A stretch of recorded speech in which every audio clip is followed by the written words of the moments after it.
I think that's an AI tool. So my Or recorder takes notes, but it doesn't video record. It takes the written notes. okay, so we'll have some notes too, which is good. But I'll record the video in case anybody wants to watch it when we have it. Um, Karen, did you say can we do something? Yes, announce who the chair and the co-chair of the urban group is, so everyone will know. Hello, I am Danielle Fender. I am currently the chair of the Urban Programming Working Group, and Courtney is our co-chair, I'm and then chair-elect. Don't chair-elect. put that on me. I'm just messing with you. Okay. Does anybody have Anything any else questions? we need to do beforehand? Cool. And Aisha is the chair of this particular like professional development. This is just our like first one. So we're kind of like getting our feet under ourselves. So with that being said, I'm gonna go ahead and start sharing my screen and we're gonna get this thing going if that's okay with you guys. Cool. There's my Facebook. Join the Facebook group. Here's the title of it. Okay. Okay, Ray, see this okay? Thumbs up. Good. Okay. So as a part of this series, we decided to start with this one. This is my specialty area. And so I'm going to lead this portion of it. We're going to work through it together as a group. So it's going to look, here's our overview and what we're going to go over. So we're going to kind of look at some definitions of what health and wellness means in the context of professionalism. We're going to do a little bit of networking. I have some activities for us. We're going to practice an assessment. Then we have another little short activity. We're going to discuss what it might look like to make a plan and some coping strategies. And then we're going to have plenty of time for questions and discussion. When we decided to do this professional development, when we were talking about it, we wanted to make sure that it's not just like someone talking for an hour, but that we have breakout groups and interactive work and activities so that it's we can actually network as an organization. So know that when you do come to these, we will be like doing stuff. But if you're in your car and you need to listen and can't really participate, that's okay too. But the goal is that we actually get some stuff done. So the session, group discussions, we're going to do activities. I'm going to record it for everyone, which it's a recording now, so we can send it out and share it with anybody who wasn't with us. And so to get started, let me open the chat. Let me make sure. Well, Danielle, would you mind watching the chat? Because in case. Perfect. So defining health and wellness. So if you want to in the chat, just kind of drop in like how you define health and wellness. I know I have something on the screen, but if you wouldn't mind dropping in your definition, so that we can kind of hear what everybody thinks when they think of health and wellness. And then I might.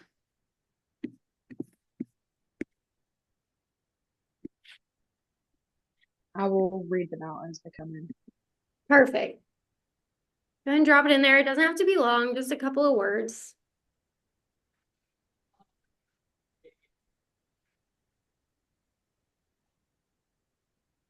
Active living, taking care of yourself mentally, physically, and emotionally, and self-care. Okay, those are really good. A physical and mental balance that promotes a positive lifestyle, mental clarity, and self check-ins. I like these. I like those too. I like the taking care of yourself mentally, physically, and emotionally. We're going to touch base on that.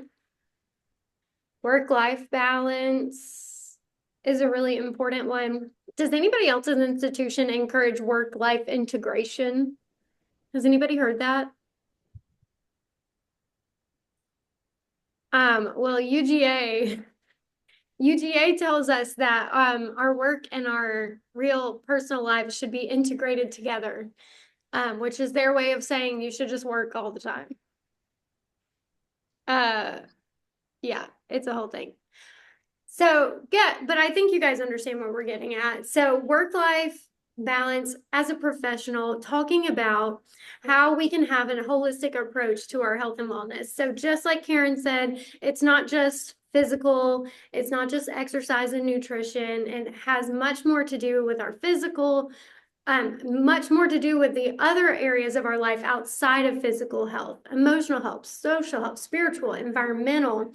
So no, but we are told we are agents 24/7. Yeah, I feel that. And that's not healthy, right? If we're being honest, that's not a healthy approach. And for one of our H's to be health, it's important that we have these discussions and talk about why that's maybe not the healthiest approach. So on the right side of our screen, I have broken down the different components of health. And this isn't everything, but it's a good way to imagine yourself as a holistic person. So if you want to close your eyes, you can, or you just want to soften your gaze, but just think a second, imagine your entire person standing there.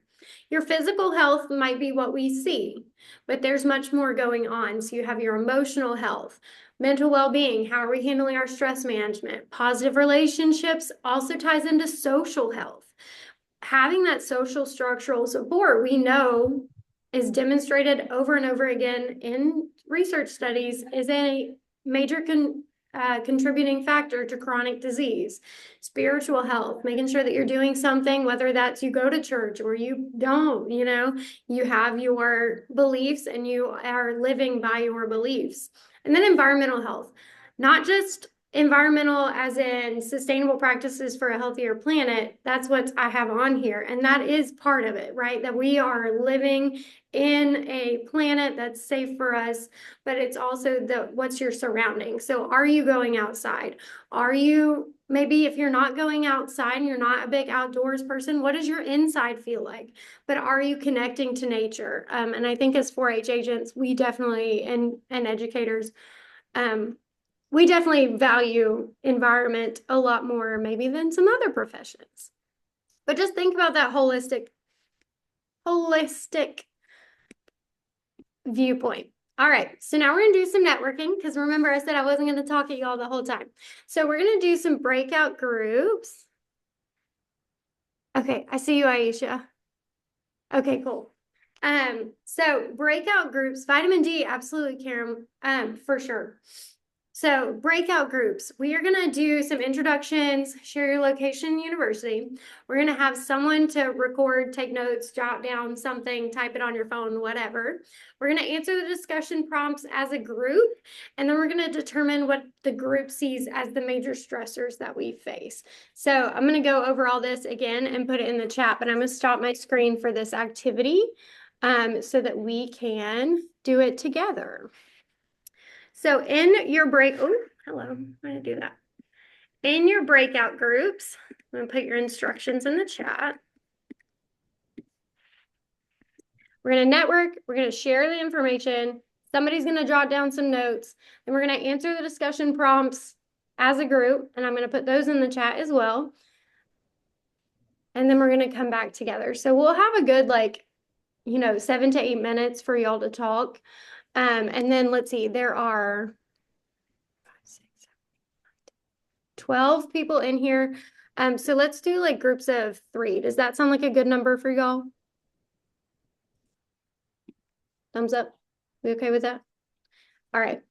So discussion prompts are going in the chat. And when we come back together, just be prepared to highlight one thing y'all talked about. Not very much, but just something we all experience this thing, or we all like this coping strategy. Just one thing to highlight and share with the group. All right, so let's do breakout rooms. So just put your discussion prompts in the chat. I need to, oh, sorry.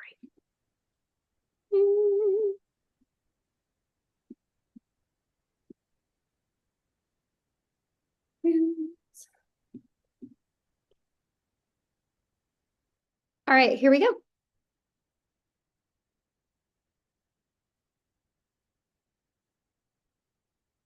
So there are going to be 4 people in your room because we have an AI on here and a person driving.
Hi, y'all. We are in breakout rooms right now in our first activity. Oh, why does it say that? So we're in breakout rooms with our first activity at the moment, but they'll be back in a couple of minutes. We're basically just talking about stressors and work-life balance right now. Thank you so much. I apologize for being late. I was in Grantland for a minute and couldn't get out. You're so fine. No worries at all. I don't know if you can see the chat, but we have some discussion questions in there. Okay. So here, I can copy and paste them again in case, because I think it won't show you unless you were like Oh, already yeah, in because there. I just got in. Should I go into room 2? Is it letting you? Is it inviting you? It's inviting me. Go join them. That'd be great. Okay, thanks so much. Yeah, thank you. Thank you. Bye-bye.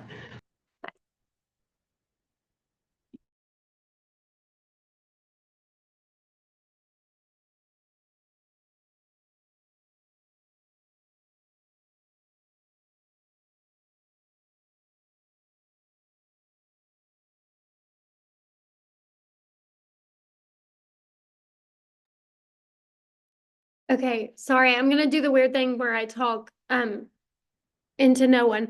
So y'all are adults, so if you don't have time to talk about all of them, just pick which discussion prompts speak to your group. And remember, we're gonna come back together in probably about four-ish minutes, and bring one thing that your group discussed with you. Okay, I'm gonna stop now.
Hold,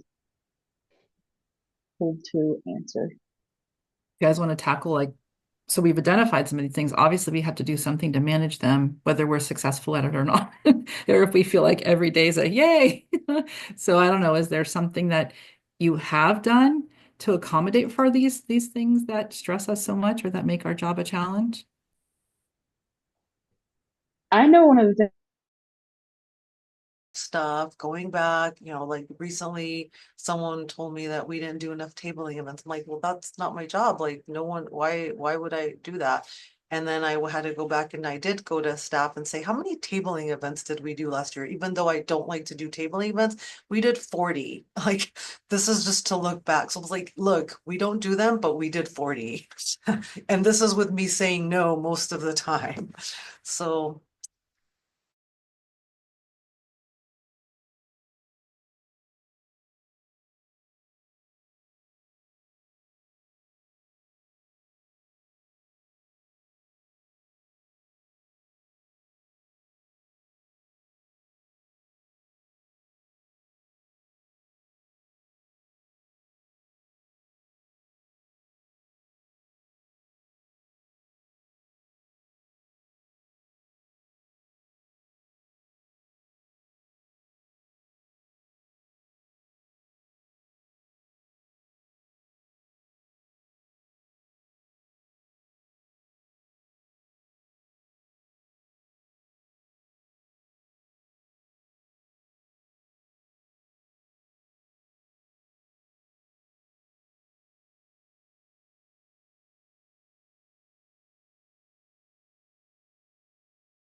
Hey guys. Okay. How was how was that? Was that good? We needed more time. Yeah. Really? Do you, Yes. do you want me to send y'all back for a minute? I mean, if you want to, if you think it is a good thing to go back, maybe give a thumbs up. I think we could talk about hours and hours about all the stressors and all the things, so it's probably okay, so. So we do have more discussion time at the end. So Okay. but I don't want anybody to feel like I was in the middle of a thing but there is more time built Gabby, in. you good? Okay. Okay. Write down whatever you're thinking. If we need to come back to it, hold on to that thought. Don't let it go away. Don't lose it. But we do have time built in. So that was kind of part of the idea is that we will have some time at the end too. Because I know we could lament for a while, but I also know that we can explore some strategies together as well. But I wanted to give you some space. So if somebody from each group, we got room one was Ariel, Dr. Donaldson, maybe Michael and Nora. Any of y'all have one thing that you'd like to share? We talked about like that really trying to balance because we get a lot of things thrown at us or other priorities, and so it's just really hard to we're trying to do positive youth development and then we get other requests, stakeholders, political things, and so just that's really hard. And we talked about like just trying to do less. I said I really try to build in like don't plan anything on the day after certain big events that we have, so people can like flex or work from home or on those days unofficially. That's a really good boundary to set. I know I'm going to do this thing on this day, so the day after I'm not doing anything else. That's good. Group two, Claire, Gabby, Karen, Karen. Oh, both Karens and Liz. Any of y'all have one thing you want to share, one thing you want to highlight? Yeah, I took some notes for our group, so I'm happy to share something. A big reoccurring stressor was the financial stress and pressure that we all face, and the inconsistency with certain programs. So that was something that came up for majority of us, and we found. I'm not sure if we want to go yet into how we manage that, but a lot of us talked about physical activity and using running as a way to kind of clear our minds and take a step back from our work and kind of carve out that necessary time during the day or the week to kind of just be for you. So it works with physical wellness, but it really has that emotional, like mental piece. Like, good point. I have another that reminded me of a book. If you're a runner, I have a book recommendation for y'all that I'll drop in the chat later. Um, okay, group 3. Alex, Danielle, and Rita, maybe? Just Yeah, y'all I was three? the note taker for our group. And Tell one us of the about it. yeah, one of the things that we talked about, because several people brought it up in different ways, was sometimes feeling a lack of organizational support, whether it was for professional needs or personal needs, and that sense of like we were nurtured in our roles that we needed to be. Sometimes people come to the role without knowledge of 4-H, and so they lack maybe the background to tackle the job, which has so much to it, so many dimensions to it. And we were sharing some ways to manage some of this collaboration and building partnerships so that you can maybe hand off some of the work to someone else or build the relationships that take some of that off your plate. I was saying a good calendar that you can kind of really keep track of everything, and then using that calendar to keep track of your hours, your time. And I was telling a group, I was at a meeting one time, and one of the other county program, they were just, they got to like halfway through the meeting, they're like, I'm out of hours and I'm going to step away now. And it was like, whoa, like, yes, they were acknowledging that they had worked their full week and they didn't have to stay and work anymore. And so it was a real eye opener for me to make me realize that we should be careful in how we divvy up our hours. And then look at the bright side of, like I was saying, Sunday we had a beach event and I had to work, and I like, wait a minute, I just got paid for being at the beach all afternoon, So you have to look at it like, how can I take some of these responsibilities and see them in a positive light so that I'm not always down on, how I spend my time. That's a good point. And there are a lot of our things, especially here in Georgia, with our beautiful camping centers. I'm like, I'm at the beach all week. I mean, I'm at work, but I'm at the beach all week. That's a good point. I did want to say, show of hands, like who here does track their hours and keep track? All right, Gabby. Boundaries Queen. Alex. Okay, cool. That's really nice. I love that. UGA, that was actually one of the first things they told me was don't do that. You're gonna get mad. But yeah, Dennis, I'm with you. Like, no. No, no, no. But I do think that's an important point. And right, a lot of our colleagues and people, maybe some of our program assistants and people we oversee might have like strict hour limits. And so it's important that we respect their time. So why don't we respect our own time too? It's a good point. Well, and maybe that'll help us set up our boundaries. If they say, "Hey, I'm out of hours," and if I was in a meeting like that, I'd be like, "Oh, you are? Well, maybe I am too." Same, Exactly. same. It's that moment, that wow moment, that aha moment. I do want to Yes. say, like, our university doesn't encourage the tracking of hours, but there is talk that they want to have us start writing like our accurate hours, not like what we're like supposed to do, but actually what we're working. So we'll see how that pans out. But our counties that I work with encourage that because they want us to like take back time if when we're working over. Interesting. Okay. Yeah. So let's keep going. There's a lot of good conversation. And like y'all said, I think we have enough that we can like really get into it. But let's keep moving into our space and we're gonna come back and have some more discussion time. Okay. Everybody see my screen again? Yes, Sweet. I do want to note Okay. that Otter What? AI said that we reached our limit for our plan. and it sounds Okay, like a no. Michael, I think your otter thing. I'm fixing it now. Oh, Okay. okay, cool. So we're going to talk about assessments. So health and wellness, I am in a master's program. This will come up later probably, but I guess I should have mentioned that at the beginning. I am getting my master's. I'm in my final semester of my master's degree for integrated health and wellness and so part of what we do is we work with clients in an individual basis to work on behavior change interventions, to work on positive psychology, to work on making positive lifestyle changes.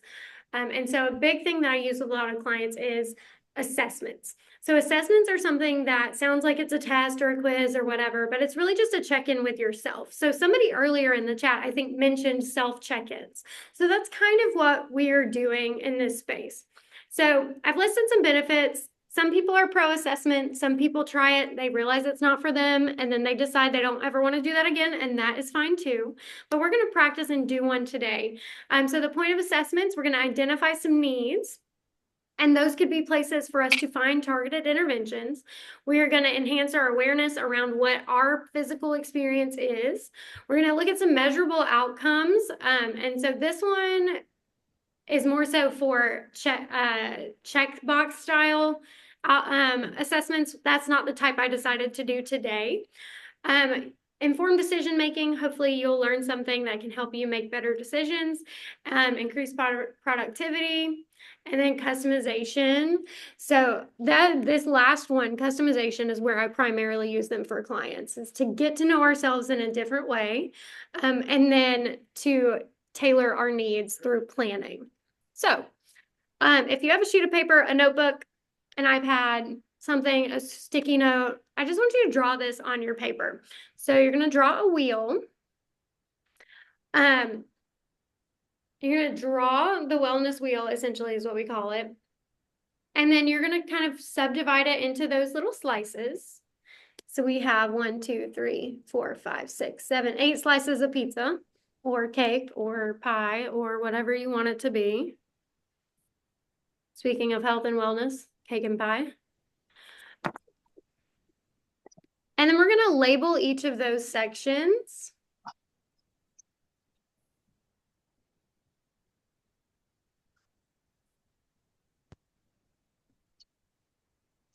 And each of your sections, I can't see the chat anymore. Maybe I need to go back and find it. A second, let me find the chat.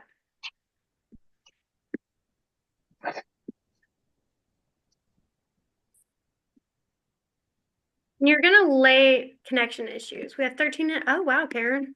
Okay. Totally understand. So each of your sections, you're going to have a section for social, a section for physical, a section for intellectual, emotional, spiritual, environmental, financial, and occupational. And obviously today we're spending a lot of time talking about occupational, but right now we're looking at from a completely holistic perspective.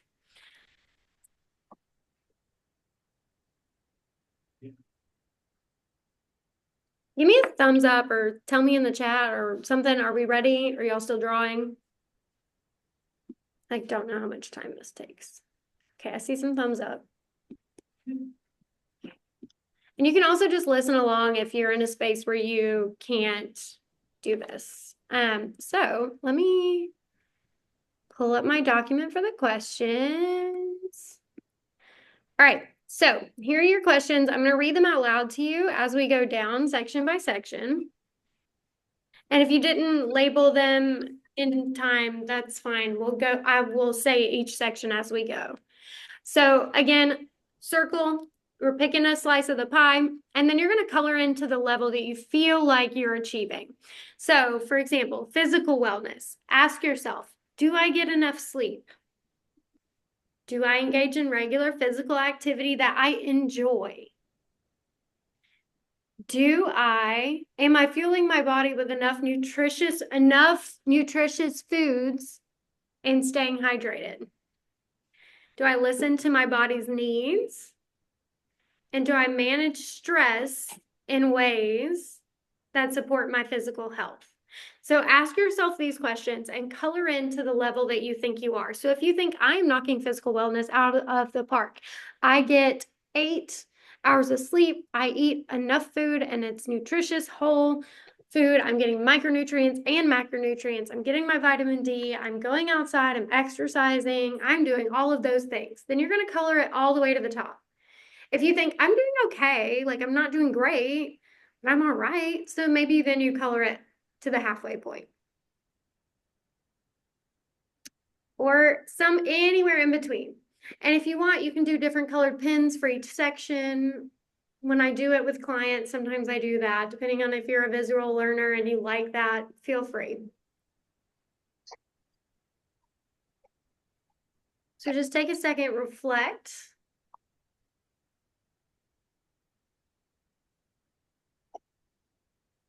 All right, ready for the next one? Thumbs up. Good. Yeah. Thanks, Claire. All right, emotional wellness. Do I recognize and express my emotions in a healthy way? Am I managing my stress effectively, or do I often feel overwhelmed? Do I have coping strategies for difficult emotions? Humor is a coping strategy, is all I got to say. Can I ask for help when I need emotional support? And do I engage in activities that bring me joy and relaxation? And think about that. Do you have a hobby? Do you have something you enjoy that you're spending time outside of work doing? And just color in that emotional wellness section.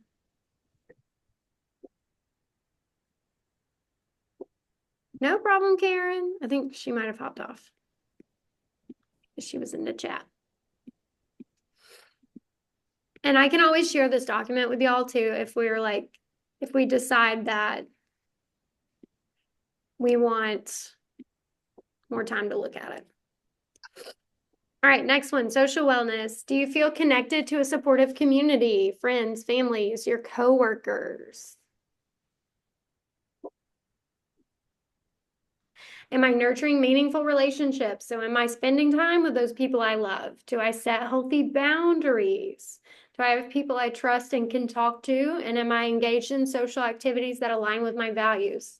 Am I in church? Am I in a volunteer group? Do I have friend groups that agree with me and align with my values? Or do I feel like that's a space I need to improve on? Again, like color it in to where you feel like you are.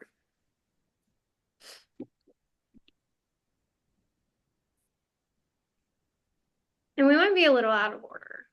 Let's see, where are we at? All right, so occupational, find your occupational section.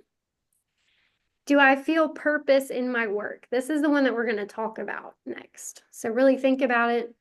Do I feel purposeful? Am I maintaining a healthy work-life balance? There it is again. Do I feel supported and valued? Am I growing and developing in my career in a way that excites me? And do I have strategies to manage work-related stress? So we are going to come back to these, but start to think about them. I am going to put these in the chat for when we come back to them. Intellectual wellness. Do I seek out new knowledge, skills, or personal growth? Do you feel like our job leans to this? Am I engaging in creative activities? Do I read, listen to podcasts? Am I learning about something else, maybe not work related? Am I open to learning from others and considering new viewpoints? And do I take time to reflect on my personal and professional growth?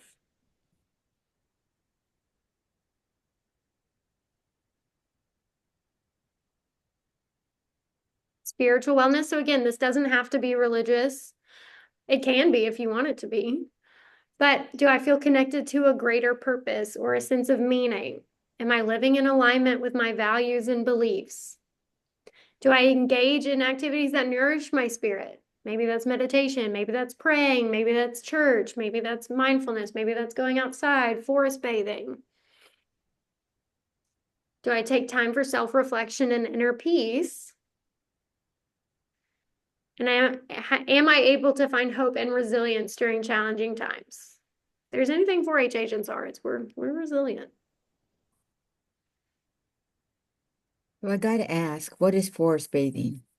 Forest bathing is really popular in Japanese culture, especially within elderly populations. There's actually some studies that came out either last year or this year, early this year, that demonstrated that it helped reduce onset of Alzheimer's or something crazy like that. But it's essentially just going outside and being in nature in a forest, whether that's grounding and sitting in, it sounds very woo-woo, there is science, but it's essentially grounding, being outside, being in nature. But it's very, yeah, it's very important in Japanese culture. It's kind of cool. Last two, financial and environmental. Financial, do I feel like I'm confident in managing my finances? Am I saving, budgeting, planning for the future? Do I have financial stress? Am I making informed decisions? Am I just avoiding it completely?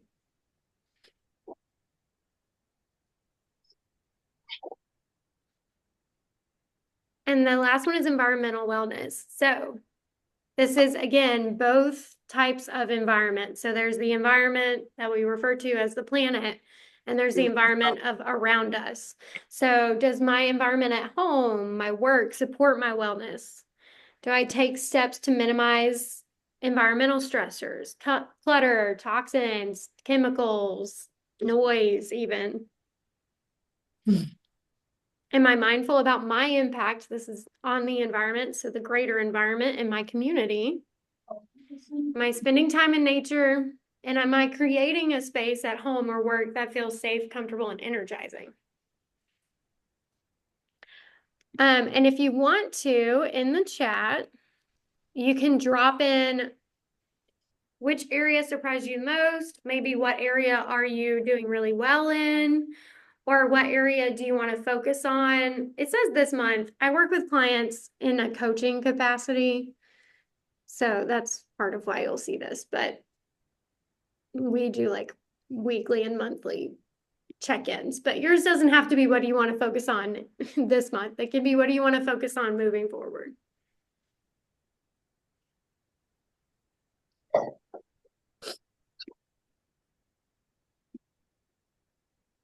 So in the chat, real quick, one thing you want to focus on, maybe something that surprised you, take a look at your wheel as a whole. Are you holistically supporting yourself, or is there an area that you're like, oh, like I really need to work on this? Me too, Danielle. When I say avoidance, I'm so for real. Physical, intellectual wellness being higher than I thought. I think our jobs really lean towards intellectual wellness.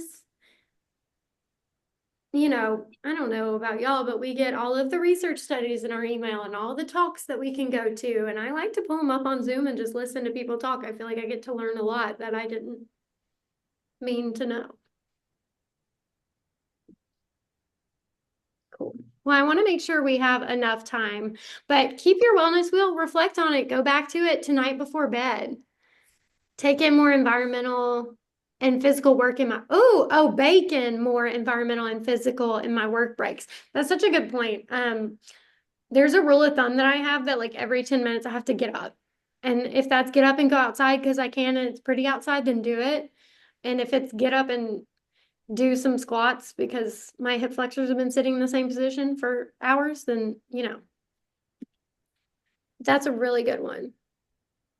So obviously we don't have time to go into like how we would do all of these things and integrate these things, but I hope it's a good jumping off point. And so with that in mind, a year ago, financial would have been nothing. Now it's completely at the top. My situation forced me to. And aren't there so many things that force us into making that change or experiencing? Like sometimes you don't really care about your physical health until you get that high cholesterol blood work and you're like, well, now I guess I got to do that. Awesome. Okay, movement break. Take a second, stand up, wiggle around a little bit. I'm going to go on mute for 2 seconds.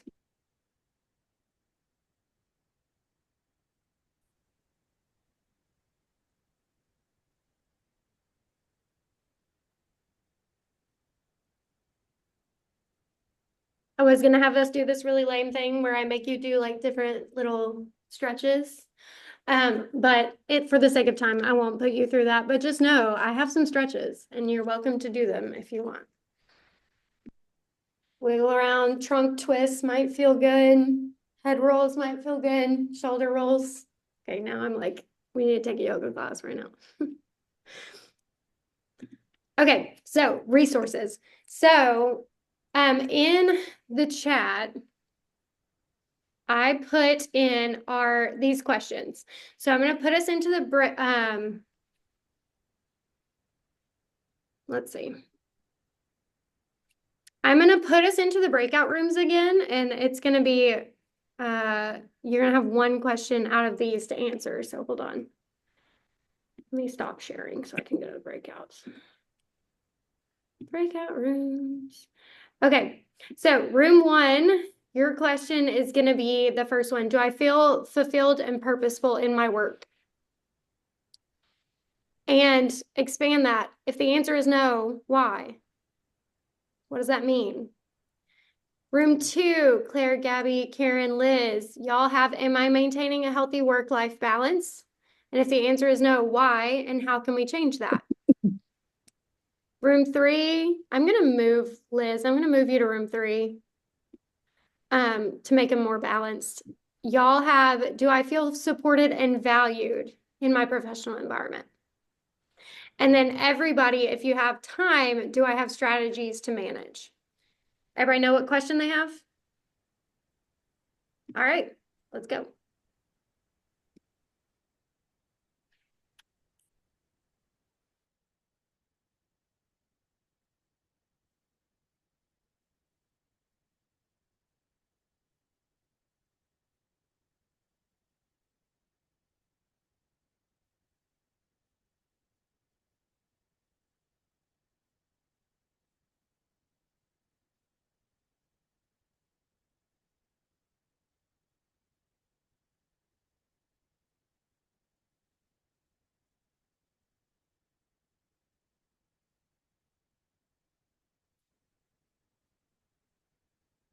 Oh, that's gross. Sorry, guys.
Hey, everybody, I feel like we probably did need more time. Did I steal y'all out too quick? No? Okay, cool. So each group had a specific question. And so group one had the first question, group two had the second question, group three had the third question, and then everybody was tasked with thinking about strategies. So if one person, how do I want to do this?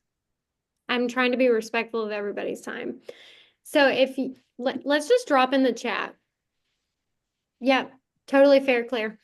Drop in the chat if there was something important that you guys talked about, a strategy, something that you all noticed. And while you're kind of typing that out, I have a resource guide for us that I'll email out to everybody after the call that has YouTube recommendations for workouts, places to find information on nutrition, health, wellness. It has book recommendations. It has apps that I use and that I've had clients use that have been successful. And I just know that this is such a nuanced topic and so difficult within our field in particular. So there's no way we can touch on everything, but I hope you took something from it and that you'll want to continue to dive a little bit deeper into your health and wellness. If you do, I'm going to send out to everyone the resource guide. I also have I have a self-care workbook that I use with my clients that if anybody wants a copy of that digitally, you're welcome to have it. I can email it to you. It's just got mindfulness activities. Yeah, Claire, I totally can share. So I'll share that kind of stuff with y'all. If anybody wants health coaching, you're welcome to reach out to me about that too, and I'd be happy to talk to you one-on-one about what maybe some strategies that I've used with other really busy professionals. And sometimes people just need like one-on-one, and I get that too. So I hope that you created some camaraderie today with your colleagues and know that you can reach out to each other as well. And that's part of this group is that we can kind of build the support network to help make our jobs easier and more fulfilling. So let's take a look at the chat. We felt that our work was purposeful and worth it. Uncertainty is something we're allergic to. Yeah. And we face that a lot in our field. Sometimes we never know what's going to happen, especially right now. Scheduling intentional time off at the beginning of the year. Yeah, so boundary setting is something that we probably touched on a good bit, but making sure that we have time marked off on the calendar, making sure that if you do track your hours, you're tracking them. And if you don't track your hours, maybe you try it for a couple weeks and just see what you learn about your environment and the way your job functions are, and maybe just observe some patterns that might help inform you to make adjustments to what your lifestyle is looking like. So with that in mind, I want to open the floor, questions, thoughts, things we want to talk about, things that are important. That was the quickest hour of my life. I know it flew by. Yeah. Rude. Great job. Thanks. Yeah, it's fun being the guinea pig. I can't wait till all of you also lead one and realize how quickly somehow an hour goes by. Anything else we want to discuss? Anything else y'all noticed? Any observations, questions, particular, specific things? I'd like to double click on what Karen said about scheduling your time, and basically your year, if at all possible, but not just as you as a individual. Like, not sure how it is in other states, but if you could do it via a unit, in your unit activities, your unit, basically like the calendar that you establish. We've been trying to do that on a university level within Virginia State. Get everybody's, like, in all areas, whether it's ag, whether it's 4-H, whether it's FCS, get everybody's schedule out in the calendar. So one, we could be supportive of it, but also that we know and we can be thinking about it. It kind of forces us to kind of like, what is so we're not on a 3 month horizon. Maybe we're looking at like what, 6 months, 9 months, 12 months. Um, looks like we could be very intentional about it. So I think that just helps in general, just like get it out there, and it is a little bit more friction and it is a little bit more heartache, but I think there's a big payoff on the back end. And you Yeah. have to commit to it. You have to commit to it.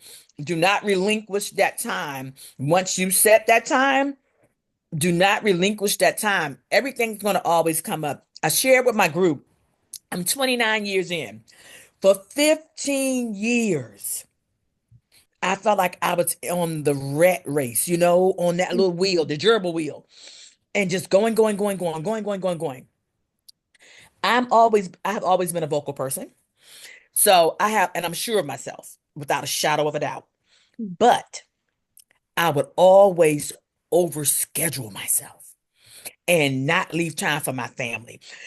Giving back time, annual leave. I mean, giving it back, giving them time back. Come on now. I said, this has to stop somewhere. And so I have no problem with saying no.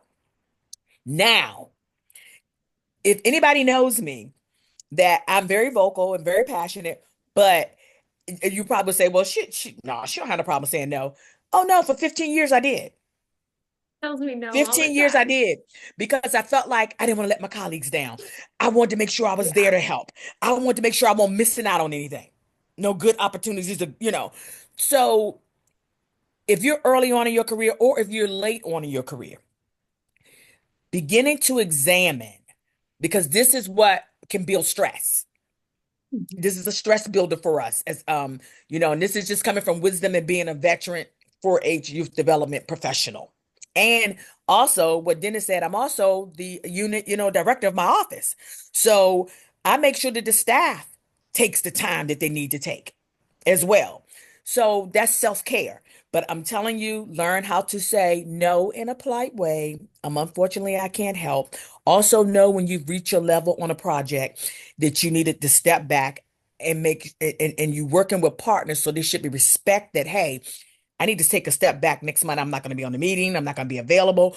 You have to say that. And then go to the hot springs when you go to what is it? Where we just come from? Idaho. Yeah. Yeah. Just wanted to share that with you guys. And that's really important. And that's part of the new kids on the block, right? Like this is geared for new professionals, but relevant to everyone. And having Karen, a veteran on here is fantastic because that's what we need to know. And I know the earlier that we recognize that these are the habits within our people, because we are people that are helpers and we want to be helpers and we want to create the world we want to live in. Recognizing early on is going to be crucial. So I will share with everyone the resources. I'll email them out. I got to drive somewhere right now, so it's going to be later today or early tomorrow, but I'll send you the resource guide that I made, and then I'll send you my workbook. My workbook is geared towards clients, not 4-H, not professionals, so just know that. But you can take some pieces from it, or you can look at it and go, no, I don't really need any of that, and that's fine too. But I wanted to make sure that we had some time to talk to each other, but then also that we had some tangible resources to take back and explore in the future. And then it counts as work, right? Like this is work time. Okay. Anything else, guys?